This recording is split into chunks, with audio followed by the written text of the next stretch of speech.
I'm sorry. You're not supposed to name it. Once you name it, you start getting attached to it.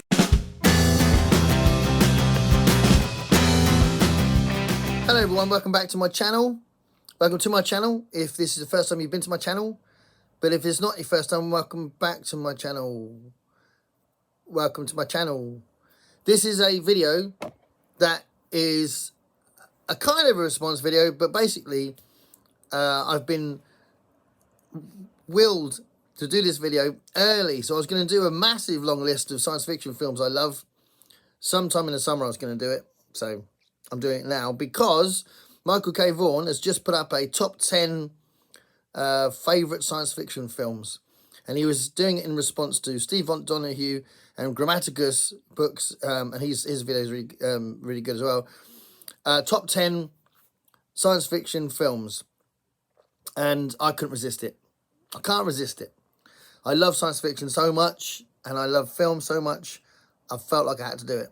So who knows, maybe there's a bunch of other people to do it. But I wasn't even going to put up a video yet, because I've only just put up my Twilight Zone episode 1 of the deep dive of the Twilight Zone. And I don't know, is there a thing that videos need to kind of settle in and be on YouTube for a while before another video nudges it out of its importance? If that's a thing, I haven't let my Twilight Zone video settle in properly, and maybe it's not quite sitting properly in YouTube, and then it'll get nudged out of the way by a laughing camel or something. So yeah, I don't know how that works, whether or not that's a thing. But anyway, I've decided to put this up really quickly anyway, so that it becomes part of the 10 favourite science fiction films ether. What are you talking about? I don't know. So I'm going to do these top 10 science fiction films now. I haven't got any notes that tell you about anything about the film except what I think of them. And I'm going to try and remember the directors. I should be all right. I should be able to remember most of them. Yeah, all my notes say is where they are in my 10, what number I've chosen to give them, and what they're called. So let me know in the comments below if you think my choices are outrageous and ridiculous and maybe even immoral. So we'll go from there. So number 10. Well, actually, my first two are to just knock a couple of franchises out of the water because it has to happen. I have to include them. So I'm putting them at 10 and 9 because they're representing a whole load of other films as well in a way. They're representing a huge part of my life. So yeah, number 10 is my favourite Star Trek film. So I have to talk about Star Trek because as far as science fiction goes, that's one of the big beasties of my life. So Star Trek 2, The Wrath of Khan is my choice for best Star Trek film, and my number 10 in this list, Star Trek 2, The Wrath of Khan. An absolutely incredible film. It could have been nostalgia, but I watched it recently again with my son and loved it, loved every minute of it.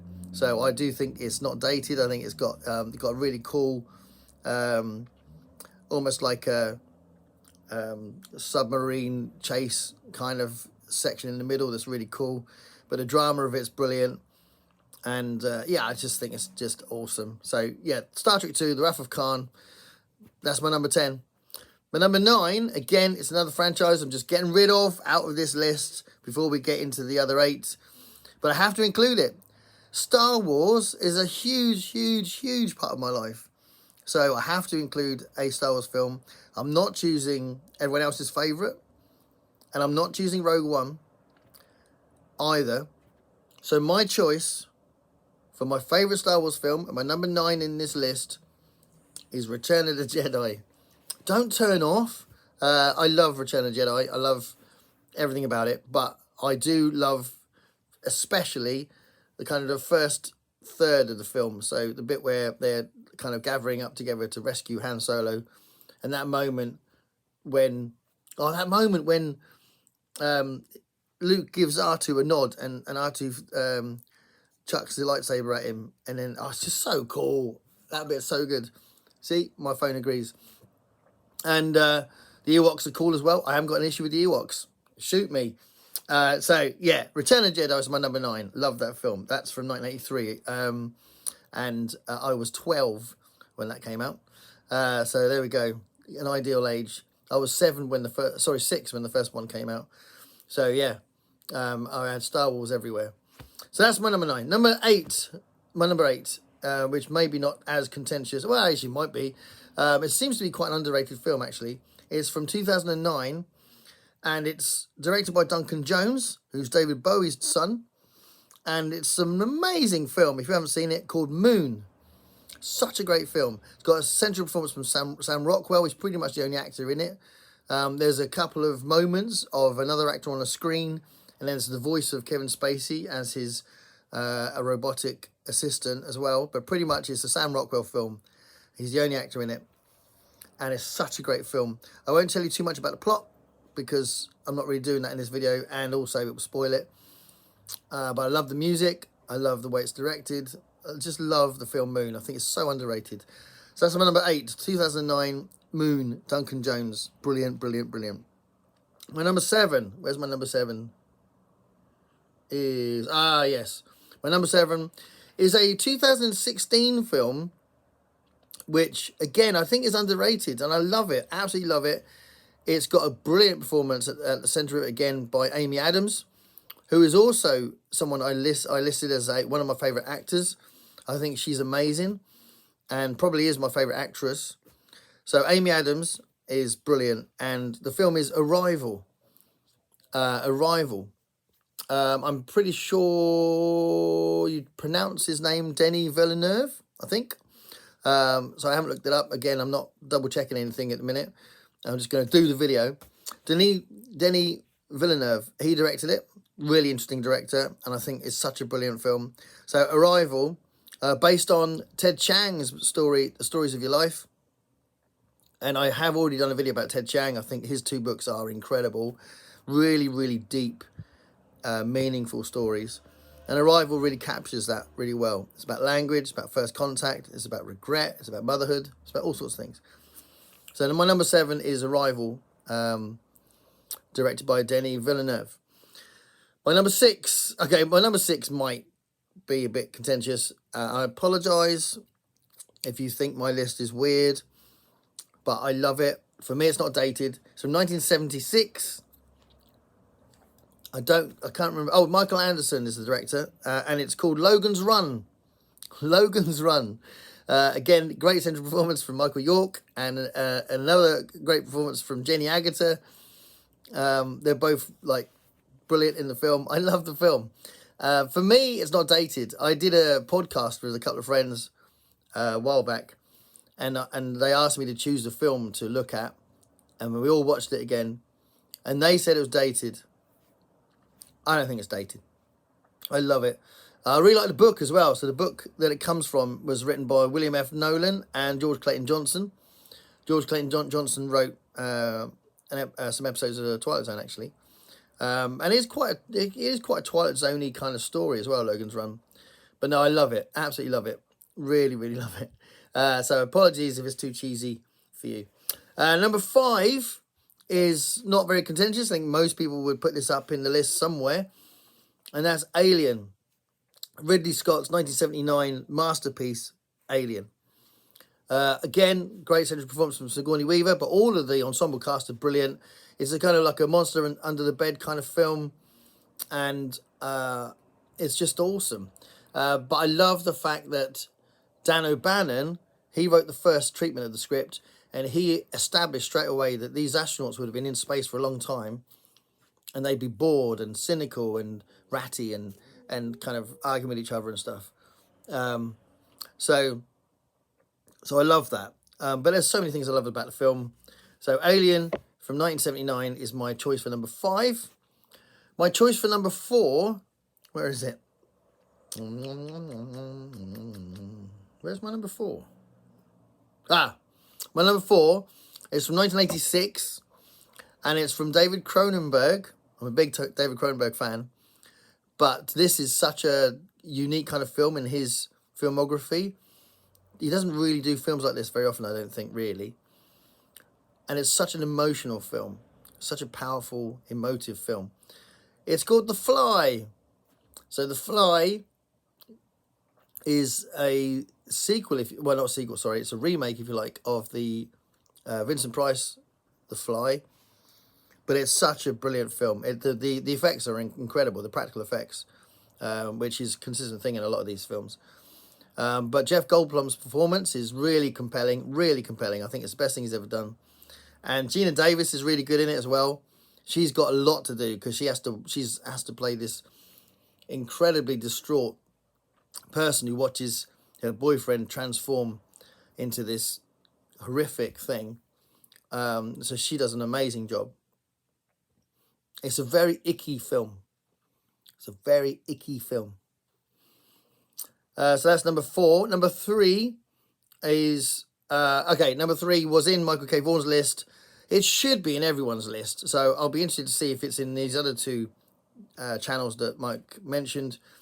It's 1968. It's an absolute masterpiece. Planet of the Apes. The first Planet of the Apes film. So I love all of the Planet of the Apes films. In case someone writes a comment and thinks I have to say it, I will say it. Clearly, Tim Burton's one is the worst one, obviously. But I still liked it. But I love all of them. And the initial 5 aren't perfect. I've got to say, the first 5 films aren't perfect. But the first one is pretty much. I think the first one's faultless. I think it's incredible. And I do really like the Matt Reeves ones, the last 3 films as well that have come out. So, yeah. They're an interesting franchise in general, but the Planet of the Apes film from 1968 is amazing. And I actually like the book as well. So the book by Pierre Boulet. I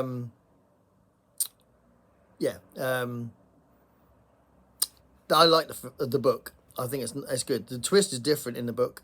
And the twist was actually written by Rod Serling from The Twilight Zone. So that's kind of interesting. It had loads of different rewrites. But yeah, I think it's an amazing film. And Jerry Goldsmith's score is incredible. And that's a big part of the character of the film. So that's my number 3. My number 2 is somewhere on this list. Ah, yes. Yes. I love this film so much. I loved it. It's number 2 for a reason. Number 1 is also an absolutely perfect masterpiece. But I do think this is true about this one as well. My number 2... again, hugely underrated. From 2009, directed by Neil Blomkamp, who is amazing. I love all 3 of his films, and I'm really dying to see what he does next. And I think he's gone into lots of production-y things, I think, recently. But anyway, the film is District 9. District 9. Amazing film. Such a powerful film. It kind of tackles immigration with a science fiction setting. Looks at how we treat the other. You know, that sort of Orientalism thing that Edward Said talked about. It's the design of the aliens is fantastic. The design of the whole otherworldly kind of technology is brilliant. The central performance, I can't remember his name, but he's in all of the Neil Blomkamp films. He is amazing, and he has to do a lot. It's a real tough acting job, I think, for him, and he's brilliant, absolutely brilliant. I think it's such a powerful film, and it doesn't really put doesn't set any foot wrong. I just think that's the reason why I think it's so underrated, because I think it's such a perfect film. So District 9 is amazing. If you haven't seen it, watch it as soon as you can. If you have seen it, I'm sure you're thinking, yeah, that's a good film. It's a good film. So yeah, District 9, amazing. Okay, my number 1 is probably in most people's list. It's not that weird. And it didn't take me long to put it at number 1. It's possibly number 1 in my all-time favourite list of any film. It's from 1982. Directed by John Carpenter. You know what I'm going to say. It's The Thing. The Thing. John Carpenter's The Thing. So, this is based on a story by John W. Campbell called Who Goes There, which is also really good. I've read that story many times. And then there was a film made in either the late 50s or the early 60s. I think it was the late 50s. 56, 57-ish, I think. Called The Thing from Another World. Which is fun, but it's not in the same league. And it's not even a great representation of the book, really. But this is such a great film.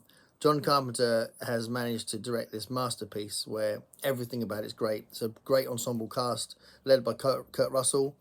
His performance is brilliant, but they're all brilliant. Every actor in this is brilliant.